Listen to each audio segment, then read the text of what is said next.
ମୋଦିଙ୍କ ବିରୋଧରେ ମାମଲା। ମୋଦିଙ୍କୁ ନିର୍ବାଚନ ଲଢ଼ିବାକୁ ଅଯୋଗ୍ୟ ଘୋଷଣା କରିବାକୁ ଦାବି।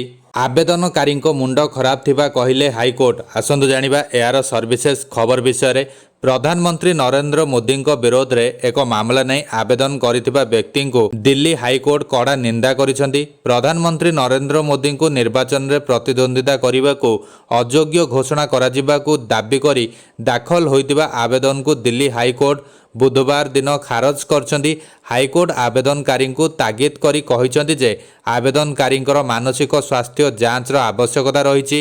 ତାଙ୍କ ମୁଣ୍ଡ ଖରାପ ଥିବାରୁ ସେ ଏଭଳି ଆବେଦନ କରିଛନ୍ତି। ଦିଲ୍ଲୀ ହାଇକୋର୍ଟର କାର୍ଯ୍ୟକାରୀ ମୁଖ୍ୟ ବିଚାରପତି ମନମୋହନଙ୍କ ବେଞ୍ଚ କହିଛନ୍ତି ଯେ ଆବେଦନକାରୀଙ୍କ ଉପରେ ସ୍ଥାନୀୟ ପ୍ରଶାସନ ନଜର ରଖିବା ଉଚିତ।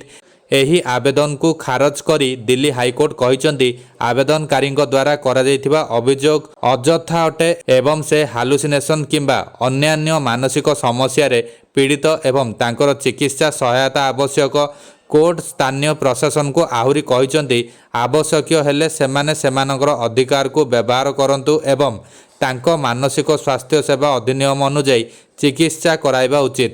ଏହାପରେ କୋର୍ଟ ଏହି ଆବେଦନକୁ ଖାରଜ କରିଥିଲେ। କ୍ୟାପ୍ଟେନ୍ ଦୀପକ କୁମାର ଦିଲ୍ଲୀ ହାଇକୋର୍ଟରେ ଏହି ଆବେଦନ କରିଥିଲେ। ବିମାନରେ ପାଇଲଟ ଭାବେ ଆବେଦନକାରୀ ଦୀପକଙ୍କୁ ପୋଷ୍ଟ କରାଯାଇଥିଲା। ପ୍ରକୃତରେ ପ୍ରଧାନମନ୍ତ୍ରୀ ନରେନ୍ଦ୍ର ମୋଦି, ଗୃହମନ୍ତ୍ରୀ ଅମିତ ଶାହା ଏବଂ କେନ୍ଦ୍ରମନ୍ତ୍ରୀ ଜ୍ୟୋତି ଆଦିତ୍ୟ ସିନ୍ଧିଆ ଭୁଲ ଭାବେ ଶପଥ ନେଇଛନ୍ତି ବୋଲି ଆବେଦନକାରୀ ଅଭିଯୋଗ କରିଛନ୍ତି।